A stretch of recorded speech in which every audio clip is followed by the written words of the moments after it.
Sazi. Uh, I think I've done the right thing by passing on the mic to Vivek.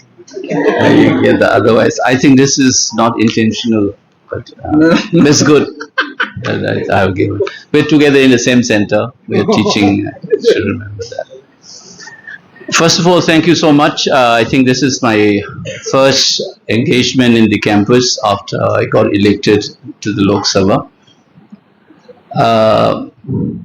Let me tell you a little bit about why I'm in politics. I think most of you are already in electoral politics. Don't forget that this is something that I've been telling in my constituency when I campaign.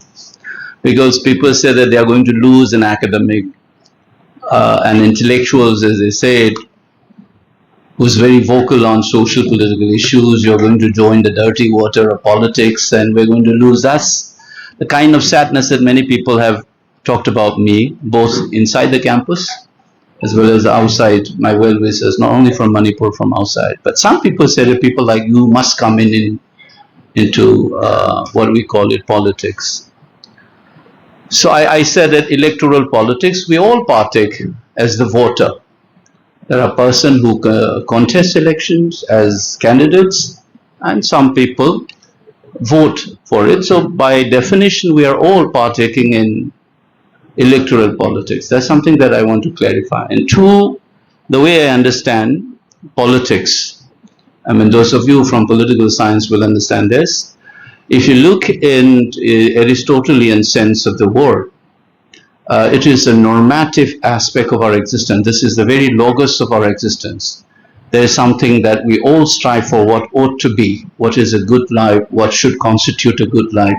That search for this through a collective action, as Hannah Arendt would put it, through actions. That's what politics is. So all of us have to be political.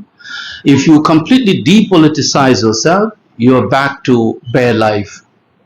The zoe, as Aristotle will talk about, the animal. Not the animal with an additional life of political life. You know, he said in Aristotle expression, you call it zoon politikon.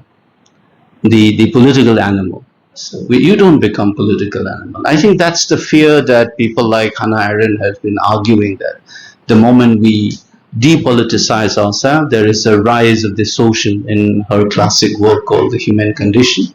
There's a chapter on that, you can see that one. So to be political is to be human. So I mean, there's a second aspect that we must understand. Given these two aspects, there are certain circumstances in life. You do political all the time. I'm a very political animal right from my school days. In JNU, though, I'm not a JNUite as a student, but many people got confused as if I was a product of JNU, because I was very active in political in the campus, even though I wasn't a member of the campus. They keep on coming for campaigning here. And even as a faculty, while I was serving in DU and then to CSDS, where I served for Yogen, he talked quite a lot. Yogen is a friend and colleague of mine in CSDS. I was there for 9 years before I came to JNU. So I came here for your talks. This generation of students must not have seen. There was something called post-dinner talks. And I used to be very active. So I'm very political. I spoke out, very, very vocal. So I'm political. So only thing that differentiates me now is that I stood as a candidate and won the election. That too, luckily for me, an unprecedented margin in the history of Manipur. It's a very small constituency with barely around 9 lakhs. I think they said that I was one of the highest in the country also in terms of the vote share. So there's a massive, and I can tell you that youths particularly were behind me. They said they're looking for a different kind of politics, and this is my plank. I'm not your normal politicians. Don't expect me to do things that you're more familiar with. So that kind of a thing I have done it. In the campus also I was very political, and many of you must be knowing it, so senior students and others. And I was very tempted to make a comment on the tea part of that anecdote. Poor people drink red tea, and intellectuals take black teas. There's a difference between red and black. I mean, sudden shift in the color of the tea in your speech is very revealing to me. Whichever caste, whichever class, intellectuals are part of the elites, if you really wanted to call it. So the tea becomes black, not red. So red would be for the poor people. And again, warning you, don't read it in terms of your own interpretation within the campus.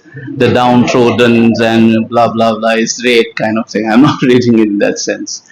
So I think my orientation, I have no qualm in saying that I am left of the center in my political orientations. I'm proud to be a liberal left or left liberal, whichever one you want to call it. So when I talk about politics, what I wanted to say in this topic that's given, it struck me the way I can see some of my students here. I've always said that there must be, education should be looked upon as a conversation between life and letter. जब तक आपको जो theory है जिंदगी में आप जोड़ नहीं सकते, then your knowledge is a bogus, it's a dissociative knowledge. You should constantly try to have a conversation with your life experiences, with the categories, the concepts, the theories that you learn. And you will see that the kind of intellectual work you do will qualitatively shift the moment you begin to do that. So whenever my PhD student comes to work under me, I normally say, they come with a preconceived topic and so on. I say, no, don't do this. You just write whatever you're concerned. I say, write about sex, is part of you.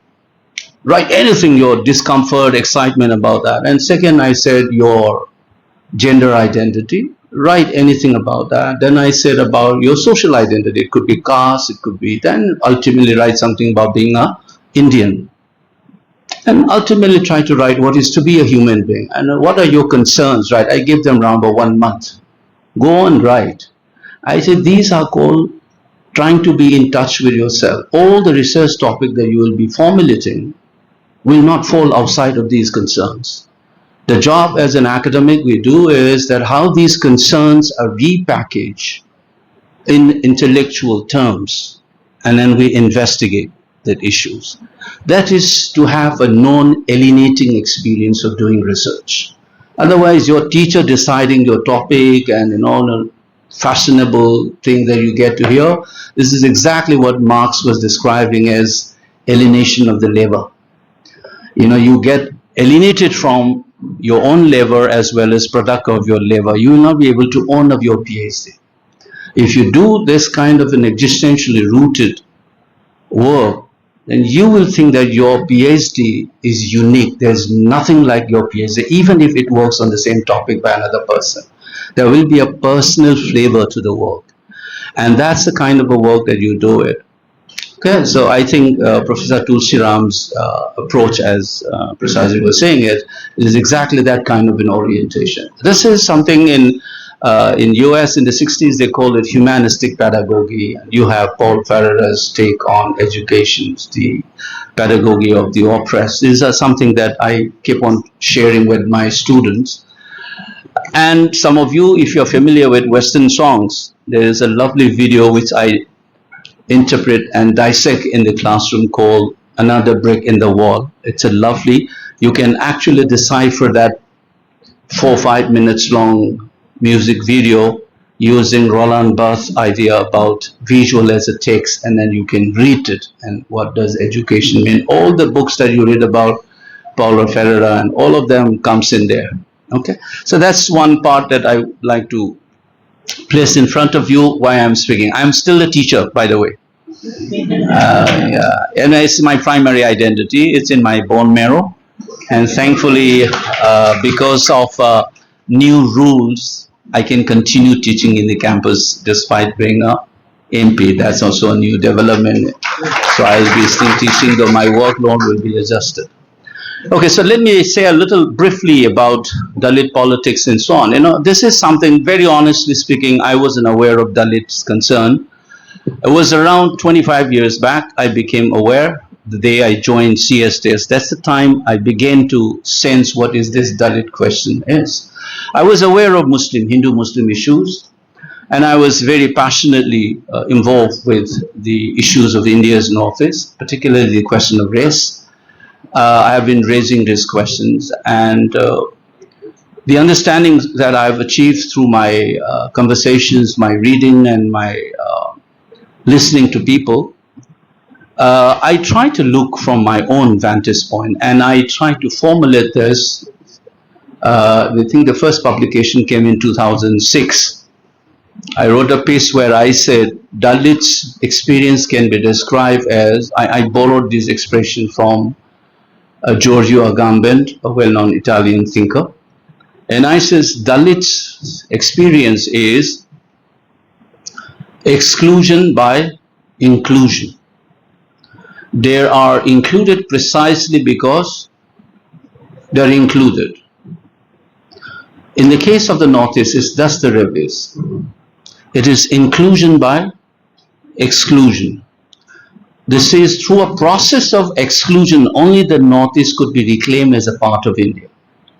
That is called, I said, inclusion by exclusion. Whereas in the case of the Dalit, it is just the reverse.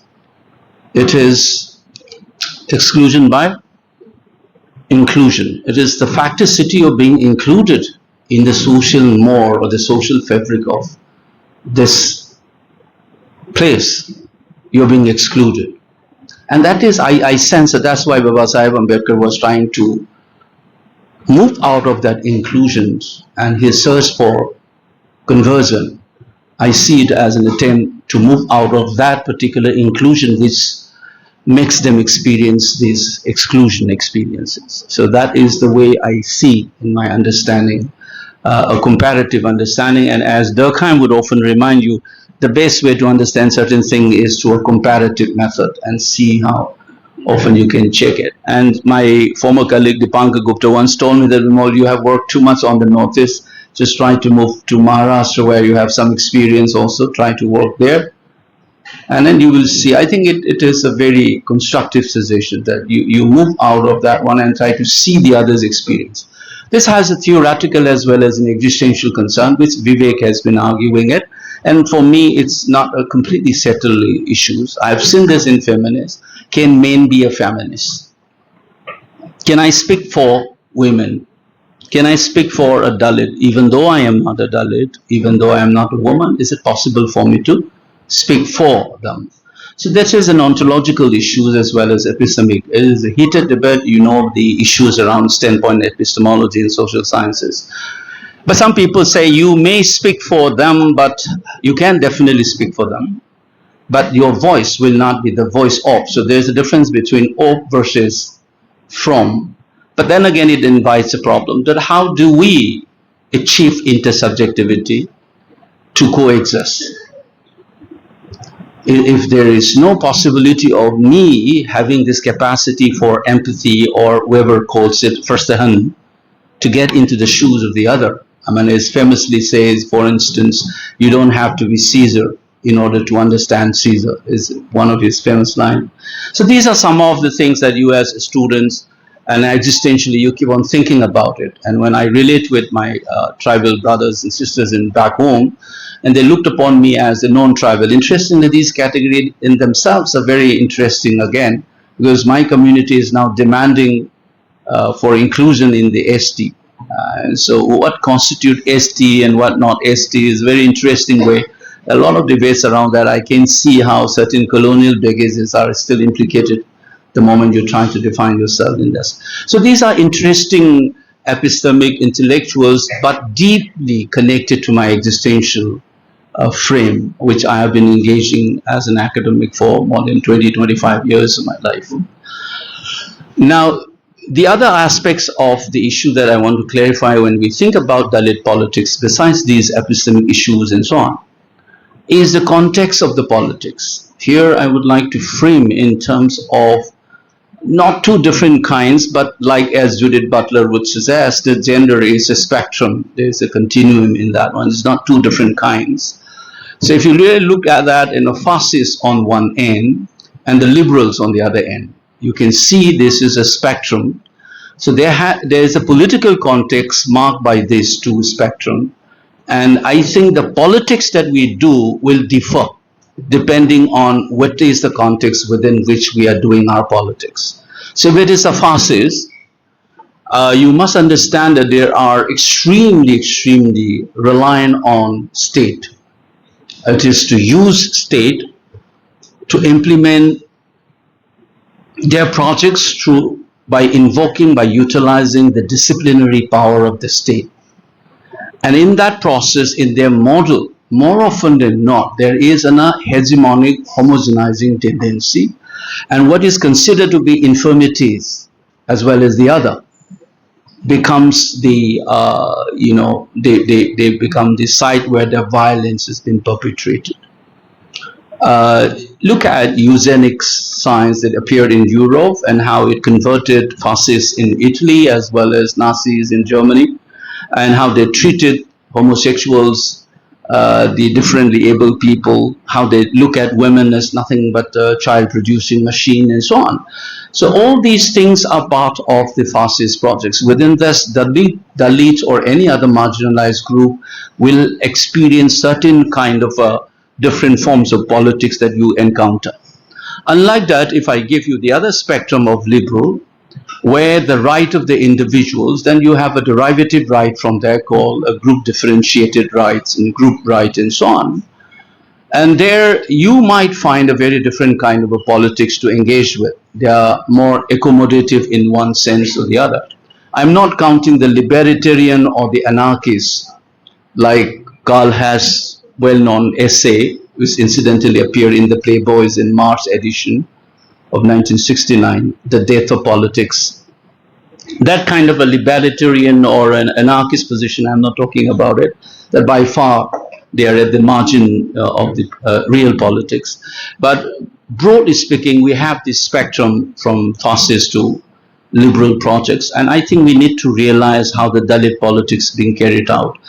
And you need to know today's India is different from the Indias of 1940s and 50s and 60s and so on. So I think when Dalit leaders think about politics, we need to keep in mind the context within which our politics is being engaged and manifested. And it throws up different kind of challenges. That's something that I would think about it. The other one is if we take a postmodern or post-structuralist positions and think that there should not be an essentialization of identities, then you can see that all these identities are nothing but a form of mobilization. It is basically a form of mobilizations, of course rooted in the empirics of history as well as socio-economic conditions. There are concrete conditions. If you want to use Marxist phrase, then it becomes the concrete conditions within which your mobilization is being carried out. So there is nothing artificial about this mobilization at that level. But I'm saying that there should not be an essentialization of these identities, that there is a diversity within these identities and these interests. I remember my former colleague, D.L. Sheth, who was, I think, member of Mandal Commission. He was a sociologist in CSCS. He once told me that, we must define identity as interest. And I found it very interesting. Identity is nothing but interest. So I think when we mobilize that in certain kind of confluence of interest at a given point in time, and this politics is mobilized on that one, the kind of fractured nature that Vivek talks about it is because the concrete condition changes. When you start a movement, there is certain rationale that drive that movement, but you must remember that all social movement produces its own rationale once the movement begins. So the a priori conditions which have resulted into the mobilization of the movement have changed, or if you wanted to use in the Marxist revolutionary vocabulary, the revolutionary condition have changed. So the condition before the emergence of people like Ambedkar is bound to have changed once he appeared on the scene and so on. So since the concrete conditions have changed, a new form of interest might begin to appear. And I think it is the responsibility of the Dalit leadership to tap on those different interests and still try to maintain certain kind of reconfigured form of mobilization to sustain the movement. With this, I want to end my comment by saying that as we exist in a multicultural context and multiple identities, I think not only recognizing the diversity within, but the capacity for coordinated action is very important in politics. I think that is itself the definition of politics as an action in Hannah Arendt's terms is not a solitary act. It is always actions with somebody else. So therefore, if the politics in itself is always an action rooted in these co-action sort of things together with another fellow being, it's not a solitary act. I think if you keep that perspective, in countries like India, it is also important for Dalit leadership to sort of co-act together with other identities and staff lists and constantly. So I think the leadership of the movement must have this sensitivity as well as capacity to realign not only the new rationale and interests that appear once the movement begins and to change revolutionary conditions, but also with the other interest group not mobilized through these identities. And one must be able to have co-actions with them together to achieve at least a modicum or the semblance of justice in our society. And I think it is the same thing. You can see, I want to end by this, Dalits are much more visible than people in the Northeast. And that's why I say it is excluded. When I spoke in the parliament, it is an academic. People said that, see, he's talking like as if it is his classroom. That's why some of my friends from the other party criticized me on social They criticized because they did not have any class. They wrote something like this, ये उसको बताना पड़ेगा, ये JNU ने ये बोला. It's not his classroom, he's quoting Nandi and like post-colonial theories and so on. No, the fact of the matter is, I said I can't help it. This is the vocabulary through which I see things. You should have told them, I can become an MP, but you cannot become a professor. So what I'm saying is to remind all of you that Manipur is going through an unprecedented crisis in this country. It is comparable to what happened in Rwanda in some sense, or when the Yugoslavia was breaking down. My pain has turned into anger, and it has consolidated my understanding that I've sinned. I've served this country as a faculty in Delhi University, CSDS, and JNU for 31 years now of my life.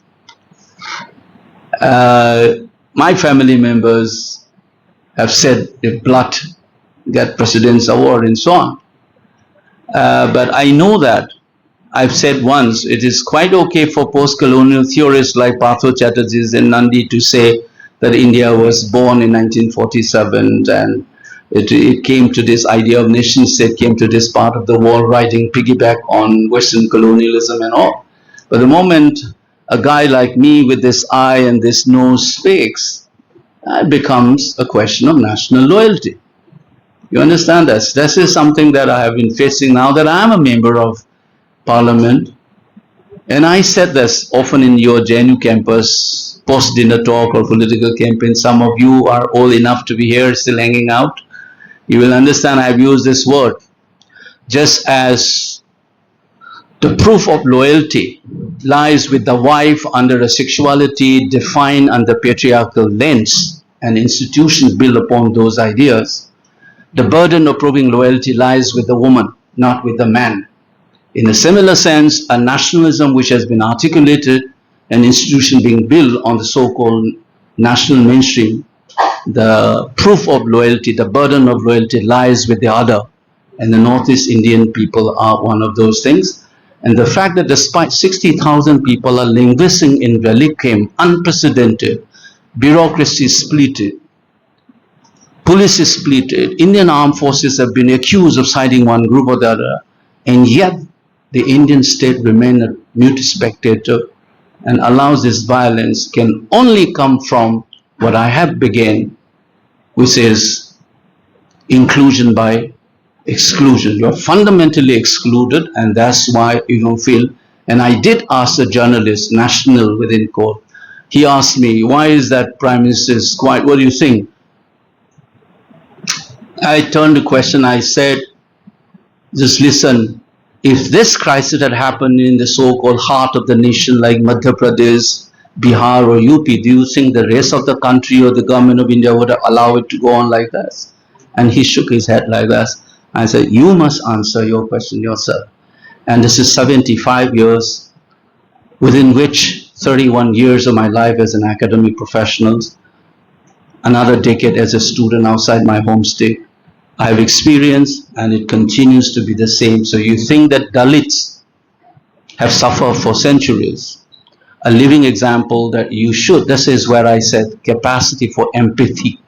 If you're a marginalized, you should have the capacity to feel the other. And you can speak for the Northeastern people as well. It should not be the responsibility of the people from the Northeast to speak for themselves.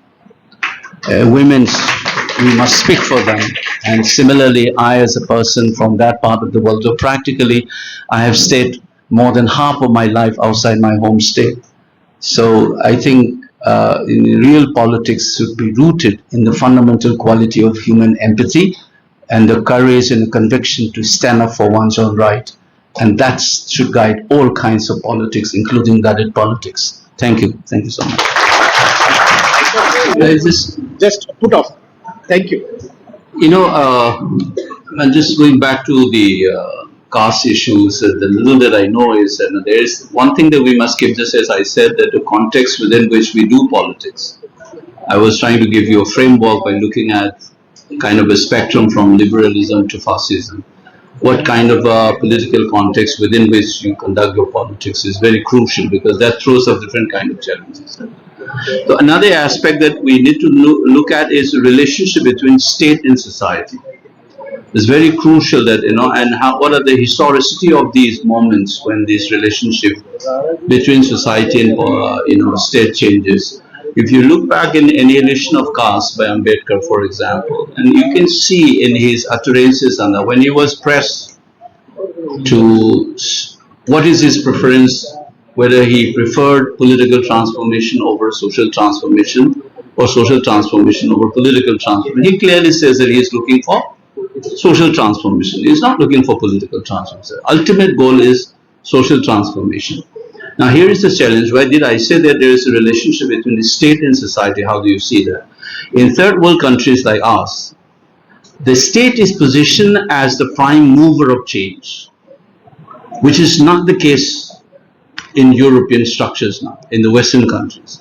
So you should see that the Indian way of looking at social transformation, if we still position state as the prime mover of change, unlike in settled democracies in the West, so we need to refigure our own dynamics within society and the state. So I would prefer that, see, reservation is fine. This is one of the political structure that you've introduced. But जब तक आप societal level में आप लोग invest नहीं करोगे in terms of education, health, and all these things, don't look only on the data on the number of seats being filled in, which is important. I think that's what Vivek was emphasizing.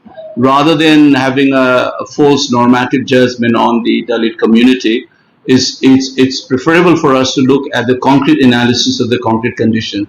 What is the actual condition of these reservation policies? How many seats have been filled in, and what are the factors behind it?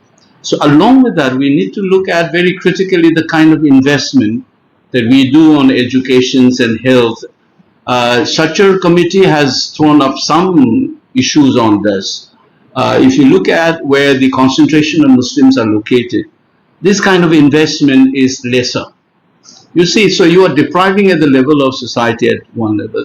So I think we must keep in mind, and when looking at the emancipation of the marginalized communities, we must look at the social structures and what kind of emancipatory role is being played by the state in terms of injecting concrete material stuff. Investment on education and health is one thing I keep on thinking about it. But at the same time, there's affirmative action. I think we need to have this concrete data. Otherwise, this judgment of some creamy layers eating up everything. I think that kind of a judgment should have been avoided. I mean, that's a normative pronouncement rather than looking at the empirics of the issues. I think the empirics important for me. So that's a note on what I think about this caste. The other part is never forget that I strongly believe that there is something political about intellectual life. Okay? This is in fact the opening line of the book that I'm working on. In my book, I said there is something political about the intellectual life because very transformation of the discourses and unpacking of the categories, just as SENTHIL has just done it, meritocracy as a category. What does this mean? So this very intellectual enterprise of unpacking categories and in Foucault's sense, you call it discursive formation, which produces certain kind of reality, certain kind of truth. I think this intellectual engagement in itself, like Vivek's voice, is political. So it's an intellectual act which is essentially political in nature. I think which is required for our social transformation. It's not only about winning elections and being in the party and so on. I think politics must be seen much more wider than what we have tried to confine into a particular domain. So I think that's the way I understand about these issues. As for your take on Assam and others, there's a serious issues. Lot of colonial categories and their mapping, particularly the one they started introducing post mid 19th century. After that, Sepoy Mutiny and so on. It is the emergence of what we call it in social science, the modern state in South Asia. The rationale of the modern state, the classificatory schemes, the disciplinary regimes, all of these things were injected and many of these identities were reconfigured and the relationship has been shaped by that one. We need to remember this. So one of the things that have harm in the Northeast particularly is that you are saying the Assam model should be applied. No, it's not. When you say, if you look back at the geological theory about how Himalayan ranges were formed, the collision, say 50 million years ago between the Indian plate and the Eurasia plate, and people are still saying there's some millions years, 2-3 million years, UP will disappear, the Sikkim will disappear because it is going inside the plate and so on. So if that process, if you see the formation of the Himalayan states, Manipur is part of the mountainous regions. But the falsehood of the European category is that they think that Brahmaputra Valley and its relationship with the surrounding Himalayan ranges like the Naga Hills and so on is exactly the same relationship between, say, Imphal and Churachandpur, which is one is the tribal and non-tribal. So the fact of the matter is, Imphal is 800 meters above sea level. Churachandpur is barely 900. It's part of the same mountain formation. If you look at the Shivalik region in Uttarakhand, for example, look at Nainital and these places is as high as Imphal. How is the Nainital becomes hill and the Imphal becomes a valley? And Brahmaputra Valley, Guwahati is 50 meters high and Naga Hills is 1,400. You understand, there are hill districts in Manipur which is lower than Imphal. So this false category that they have injected simply because they found that the valley people why Hindu, why something like the rest of the Hindustan as they see that. So they call it this is civilized and the rest of the hill are savages and naked tribes. So these are classificatory schemes that have become the foundation for the discourse and the lens through which we look at ourselves. So much of this conflict has to do with this colonial category, and instead of debunking them and reversing it, the post-colonial Indian state continues the same thing. Reification. And then 1965 in the National Development Council, about general in India, they were thinking about the development of hill areas. So they have formed a committee, 1965 National Development Council, and what they have arrived is certain criteria to see what is an hill area in the country and which is not. Depending on their criteria, what they have arrived at is two categories of state. One they call it hill state, the other they call it state with hill areas. जो पूरा एक hill state है ना, और दूसरा जो state उसमें hill area है, तो उसमें Jammu and Kashmir, Himachal Pradesh, Uttarakhand, Sikkim, Arunachal Pradesh, Nagaland, Manipur, Mizoram, Meghalaya, these are classified as hill state. And in state like Assam is and Kerala, they are called state with hill areas. So these are the schemes that they have implemented, and the Fifth Planning Commission started using this category for the planning process. You understand this one? So in this process, Manipur may you still have this falsity of a hill state, which is declared by the Planning Commission as a hill state in terms of administration, but constitutionally in other legal structure, still you impose something called a valley and a hill, and valley is equated with plain, and the differences I told you is barely 100 meters, 50 meters, that kind. So these are force categories that have been applied. And because of these colonial categories, I've written one of my publications, this is again 2005, there's something called Ghost of Colonial Modernity. I've written this in one book, it's a chapter. And there I argue much of the conflict in India, particularly in the Northeast, is because of these colonial categories in the discourses which we use as a lens to look at ourselves. Typically what male gaze is all about. The way women look at their issues and their body is exactly the way a man would look at them. That kind of thing. So we are using these categories. So rather than applying Assam model, it should be reversed. It's the falsely applied, particularly in Manipur. My last comment, if you are familiar with northeastern states, there is a place called Dimapur in Nagaland, which has the railway head and the airport. This is a completely plain area, barely around 100 meters above the sea level. And the Naga Hill starts, the western side is roughly around 600 meters, and it's like the Shivalik regions. Then moves towards the northeastern side in Nagaland district, which rises up to something like 1,500 meters and so on. So Dimapur is part of Nagaland, and Dimapur is part of hill area. Though it is 130, and Imphal, which is 800 plus meter, is a valley area, which is a ridiculous way of looking at things. Am I making sense? So these are certain colonial categories that we still continue in this country. That's why I was trying to remind the Prime Minister that there is a continuity between the colonial and the post-colonial in South Asia, which is what Partho Chatterjee and other scholars have been saying it. Much of our practices are rooted in British time. Our lenses are still British. And this government is trying to unpack and reverse these colonial categories. They introduced these three rules, these laws, criminal laws, and trying to seemingly unpack and reverse the colonial categories. But they still continue that. And I gave you a classic example, which is something that I have been writing for the last 30 years. Remember that European scholarship and colonial discourses never consider India as a part of historical subject. Battle of Plassey is the first time that India pops up as a historical subject in world history. Simply because Europeans started ruling this place after the Battle of Plassey. Otherwise, India, like the rest of the non-European, is an anthropological subject. You see, am I making sense? But I have been saying this, in India, you look in the scholarship, whether it is university or anywhere, Northeastern subjects will be found in the indexes. All of them will be in anthropology. Major chunk is not part of history, because this is the Hegelian notion. People with history and people without history. So you consider Northeast as outside of the modern, civilized, and therefore it's primitive, and therefore it's an anthropological subject. That's why you guys are not taught about Northeastern history. You said the longest serving empire in India, probably you will pop up something like Mughal dynasty. You will forget there is an Ingtauza dynasty in Imphal who ruled that state for 2,000 years, or the Ahom, which ruled more than 600 years. You were not even aware of that one. As you keep on asking, where is Manipur?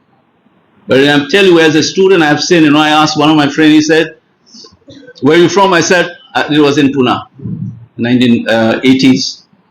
I said, I'm from Manipur. Then I just turned him, I said, do you know where Manipur is? Yeah, I know. It's near Korea, no? And that knowledge continues even in 2001, 2, 3 on national TV. Army generals comes up on the national TV and says all the state in the northeast is carved out of Assam, which is factually wrong. Manipur was a princely state with 11 gun salute, was a member of the Chamber of Princes. It's not carved out of Assam. They didn't have this idea. And then, one expert will come in something. Well, this Naga rebel group led by Isaac Muiba, Mr. Isaac Muiba. He doesn't even realize that Isaac and Muiva are the surname of two different people, but he thinks it's one person. So, this faction led by Mr. Isaac Muiva. That kind of expertise has been going on in the Northeast. It's a tough job. So I think we have a lot of issues. So your own question is not been able to figure it out, that most of these categories are rooted in false colonial categories, and the violence continues, the same thing based on that one.